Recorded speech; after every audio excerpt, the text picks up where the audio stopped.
अगर आप भी लेना चाहते हैं देश दुनिया की तमाम जानकारी तो आज ही सब्सक्राइब करें हमारे चैनल को।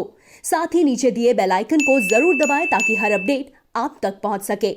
नमस्कार, बहुत सक्सेस इनसाइडर पर आप सभी का स्वागत है। कोरोना की दूसरी लहर से निपटने में वैसे तो सभी राज्य अपनी अपनी तरफ से प्रयास कर रहे हैं, लेकिन उत्तर प्रदेश की योगी आदित्यनाथ सरकार ने जो प्रयास किए हैं उसकी सिर्फ देश में ही नहीं पूरी दुनिया में तारीफ हो रही है। कौन कौन कर रहा है तारीफ, क्यों कर रहा है तारीफ, इसके बारे में आपको विस्तार से जानकारी देंगे।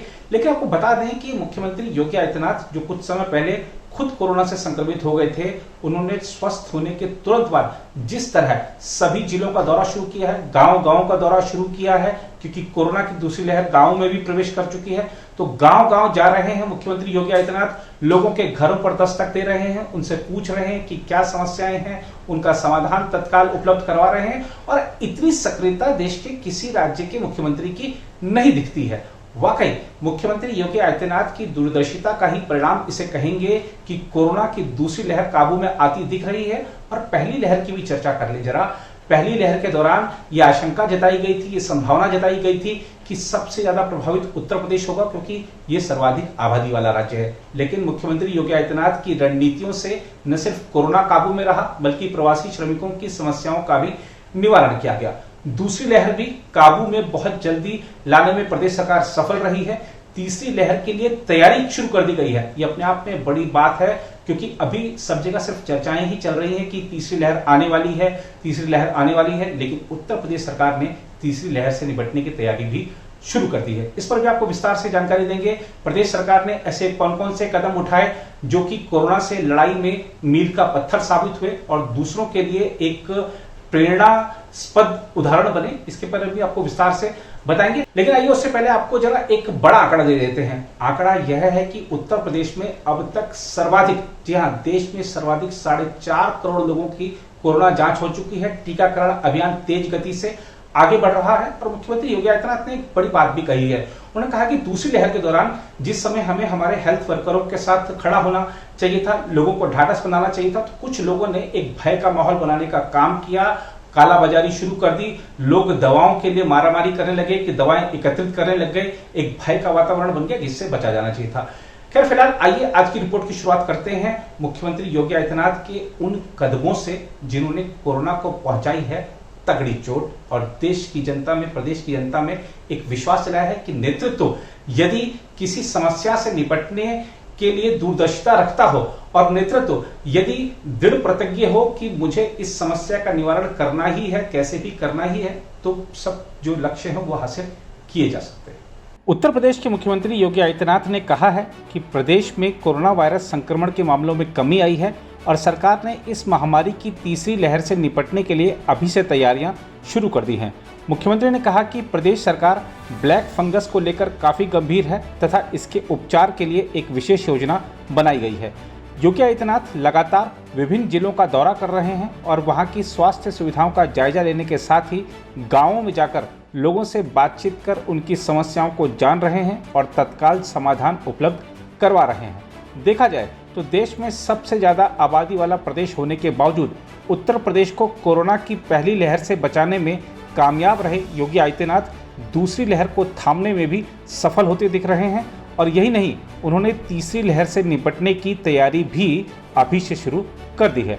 मुख्यमंत्री योगी आदित्यनाथ का इस बारे में कहना है कि कोरोना वायरस की दूसरी लहर के बाद आशंका व्यक्त की जा रही है कि इस महामारी की तीसरी लहर आनी है। उन्होंने कहा कि बच्चों तथा महिलाओं को इस संक्रमण से ज़्यादा खतरा बताया जा रहा है और इस बात को ध्यान में रखते हुए प्रदेश के सभी जिलों में महिलाओं तथा बच्चों के लिए समर्पित अस्पताल तैयार किए जा रहे हैं और 102 नंबर की 2200 एम्बुलेंस को महिलाओं तथा बच्चों के उपचार के लिए समर्पित किया गया है।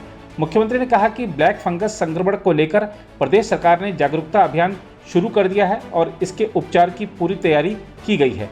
उन्होंने बताया कि लोगों को बताया जा रहा है कि यह बीमारी ज़्यादा स्टेरॉयड लेने से तथा मधुमेह का स्तर ज़्यादा होने से होती है।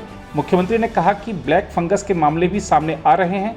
ऐसे में गाँव में भी निगरानी समिति काम कर रही है तथा एक समूह ब्लैक फंगस को लेकर बनाया गया है। योगी आदित्यनाथ ने बताया कि ग्रामीण क्षेत्रों में कोरोना वायरस के बढ़ते संक्रमण की सूचना के बाद जांच प्रक्रिया तेज की गई है और गांव-गांव में कोविड-19 जांच शिविर लगाए जा रहे हैं। मुख्यमंत्री ने कहा कि घर में पृथक होकर उपचार करा रहे लोगों को चिकित्सा किट उपलब्ध कराई जा रही है तथा उनसे लगातार संपर्क करके उनके स्वास्थ्य के बारे में जानकारी ली जा रही है। इसके साथ ही विभिन्न जिलों को ऑक्सीजन के मामले में आत्मनिर्भर बनाने के लिए ऑक्सीजन उत्पादन संयंत्र लगाए जा रहे हैं। विभिन्न जिलों का दौरा करते करते जब मुख्यमंत्री सोमवार को पश्चिमी उत्तर प्रदेश के मुजफ्फरनगर पहुंचे तो वहां उन्होंने मीडिया से बातचीत में कहा कि उत्तर प्रदेश में कोरोना वायरस से संक्रमण मुक्त होने की दर लगातार बढ़ रही है तथा संक्रमण दर में निरंतर गिरावट दर्ज हो रही है। अगर हम देखें तो सबसे अधिक पॉजिटिव केस आए थे 24 अप्रैल को 38,055। अगर हम देखें के अंतिम सप्ताह में अगर हम देखें तो हमारी पॉजिटिविटी रेट ज्यादा थी, रिकवरी कम थी। 30 अप्रैल तक पहुंचते पहुंचते प्रदेश के अंदर एक्टिव केस की संख्या 3,10,000 हो गई थी। और मुझे आप सबको आज अवगत कराते हुए प्रसन्नता है कि लगातार पॉजिटिविटी रेट में गिरावट आई है। जो पॉजिटिविटी रेट प्रदेश के अंदर एक समय में लगभग 16.5% थी, आज वह घट करके पूरे प्रदेश के अंदर अगर हम देखें तो ये लगभग 3.5% के आसपास रह गई है। एक्टिव केस जो 30 अप्रैल को 3,10,000 थे, वह अब प्रदेश में केवल 1,49,000 मात्र रह गए हैं। यानी 1,61,000 लोग रिकवर होकर के घर जा चुके हैं, उनकी स्वस्थ होकर के घर जा चुके हैं। मात्र पिछले 16 दिन का प्रदेश के अंदर का परिणाम है, रिजल्ट है। उत्तर प्रदेश देश के अंदर सर्वाधिक टेस्ट करने वाला राज्य है। अब तक हम लोगों ने 4.5 करोड़ कोरोना के टेस्ट प्रदेश के अंदर संपन्न किए हैं और लगातार इस कार्रवाई को हम आगे बढ़ा रहे हैं। हमारी जो रिकवरी रेट है वर्तमान में 90% है। प्रदेश में हम लोगों ने अब तक जो वैक्सीन 1.5 करोड़ लोगों को वैक्सीन दे चुके हैं। 18 प्लस के लोगों को भी, 18 से 44 वर्ष की उम्र के लोगों को भी 4,15,000 ऐसे युवाओं को वैक्सीन प्रदेश में उपलब्ध कराया जा चुका है। हम फेज वाइज जनपदों की संख्या इसके साथ जोड़ रहे हैं और उस क्रम में फर्स्ट वेव में L1 फैसिलिटी की ज्यादा आवश्यकता थी, जो हॉस्पिटल में बेड्स की आवश्यकता थी। उस समय हमारे पास 1,16,000 L1 फैसिलिटी के बेड्स थे और L2, L3 फैसिलिटी के कुल 23,000 बेड्स थे। लेकिन सेकेंड वेव में आपने देखा होगा संक्रमण बहुत तीव्र होने के कारण अचानक ऑक्सीजन की मांग हुई, रेमडेसिविर की मांग हुई, अचानक दवाओं की मांग बढ़ने लग गई। कुछ स्थिति को पैनिक भी बनाया गया और जनता में स्वाभाविक रूप से एक होड़ लगी ऑक्सीजन के लिए, रेमडेसिविर के लिए, इन सभी चीजों के लिए। हमें हमेशा इस बात को ध्यान में देना होगा कि आपदा के समय धैर्य हमारा सबसे बड़ा मित्र होता है। लेकिन कुछ लोगों ने जानबूझ करके, जब जनता के संबल को बनाना चाहिए था, मनोबल को बढ़ाना चाहिए था, जब अपने हेल्थ वर्कर्स के मनोबल को बढ़ाने की आवश्यकता थी, उस समय उनके मनोबल को गिराने, भय का वातावरण पैदा करने का कुछ लोगों ने शरारतपूर्ण चेष्टा भी की और उसका परिणाम है एक स्थिति पैनिक हुई और उसके कारण हर व्यक्ति ऑक्सीजन के लिए दौड़ पड़ा, हर एक व्यक्ति रेमडेसिविर के लिए दौड़ पड़ा और एक प्रकार की एक समय तो सिचुएशन ऐसी थी कि जैसे अव्यवस्था की सी स्थिति पैदा होगी। लेकिन ईश्वर की कृपा से, सभी लोगों के सहयोग से स्थिति नियंत्रण में की गई और आज पूरी तरह स्थिति नियंत्रण में है और हर व्यक्ति को यह व्यवस्था दी जा रही है कि वह वहां पर हम लोगों ने इस दौरान ऑक्सीजन की सप्लाई, आपने पहली बार देखा होगा कि ऑक्सीजन की सप्लाई हमें बाहर से मंगानी पड़ी। भारत सरकार ने ऑक्सीजन एक्सप्रेस चलवाई, वायुसेना के विमानों का इस्तेमाल, ऑक्सीजन के टैंकर को नहाने ले जाने में इस्तेमाल किया गया और ये लगातार चला है।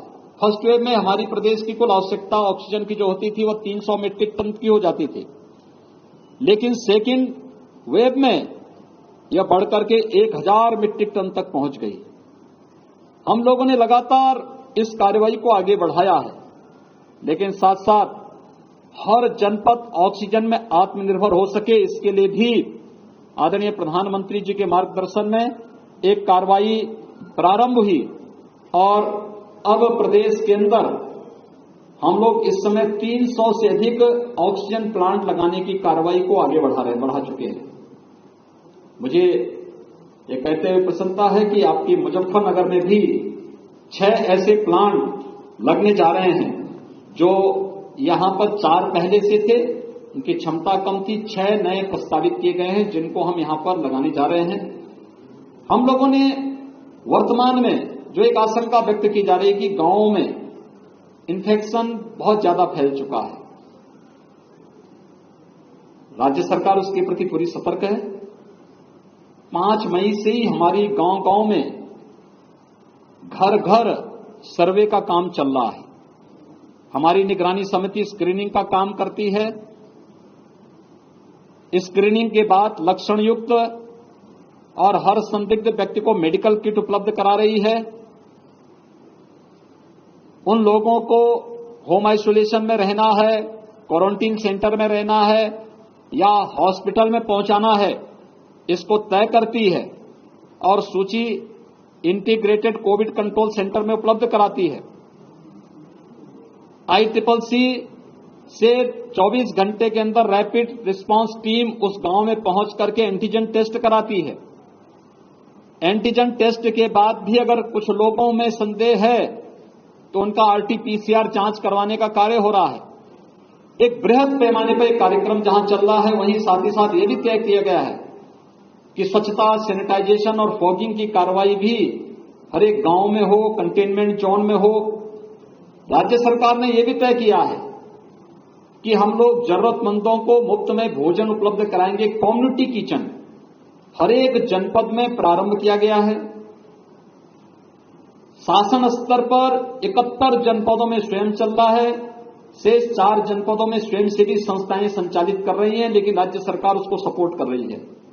हमने राज्य सरकारों से आज सुबह ही मैंने बैठक ली और मैंने इस बारे में कहा कि नहीं, राज्य सरकार सही 75 जनपदों में स्वयं भी चलाए और स्वयंसेवी संस्थाओं के माध्यम से भी हम लोग इसको चलाने की कार्रवाई करें। तो ये कार्य हमारा युद्ध स्तर पर पूरे राज्य के अंदर चल रहा है। कंटेनमेंट जोन में डोर स्टेप डिलीवरी को भी आगे बढ़ाने की कार्रवाई हमारी चल रही है और हम लोग उसको आगे बढ़ाने का कार्य कर रहे हैं। अभी जो आशंकाएं व्यक्त की जा रही है थर्ड वेव के प्रति हम लोग पूरी तरह सतर्क हैं और हर जनपद को कहा गया है अभी से थर्ड वेव के बारे में आशंका है कि बच्चों पे ज्यादा बच्चे से संक्रमित हो सकते हैं। यद्यपि पहले ही उसमें कहा, पहली फर्स्ट वेव में ही ये बात कही गई थी कि हाई रिस्क कैटेगरी के लोग बाहर न निकलें, खासतौर पर जिसमें 60 साल से ऊपर के लोग, 10 साल से छोटी उम्र के बच्चे, गर्भवती महिलाएं, कम इम्यूनिटी के लोग, कमजोर इम्यूनिटी के लोग और एक से अधिक बीमारी से ग्रसित कोई भी व्यक्ति घर के बाहर न निकले, घर में भी मास्क धारण करें। किसी भी व्यक्ति को बाहर निकलना है,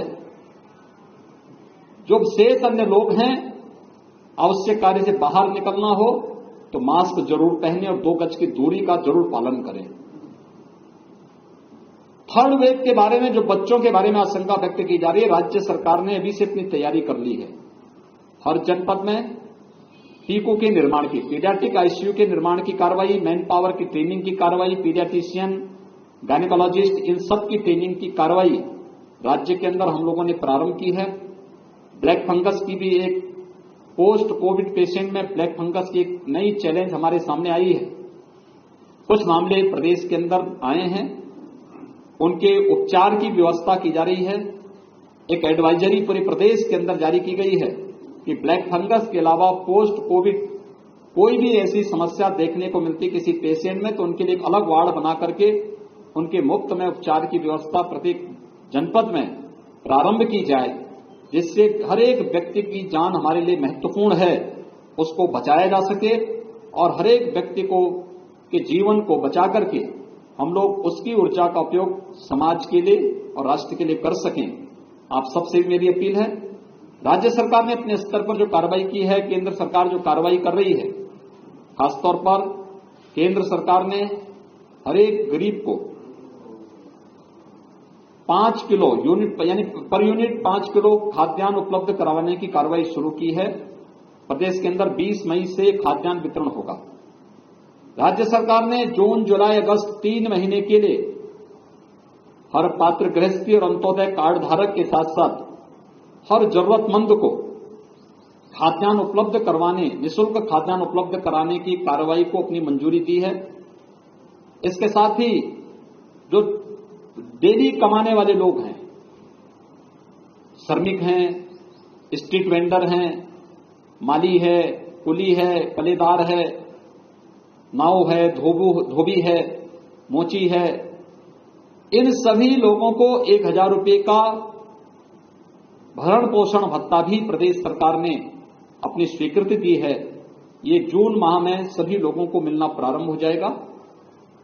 आप सबसे मेरी अपील है कि समाज को जागरूक करने और इस महामारी से मजबूती के साथ लड़ने में, प्रत्येक नागरिक को तैयार करने में, जागरूक करने में आपकी एक बड़ी भूमिका हो सकती है। आपके माध्यम से मैं सबसे अपील करूंगा, हम कोरोना प्रोटोकॉल का पालन प्रत्येक व्यक्ति करे। हर व्यक्ति अनावश्यक कोई भी घर से बाहर न निकले, लेकिन अगर किसी को घर के बाहर निकलना ही हो तो मास्क जरूर पहने, 2 गज की दूरी का पालन जरूर करें।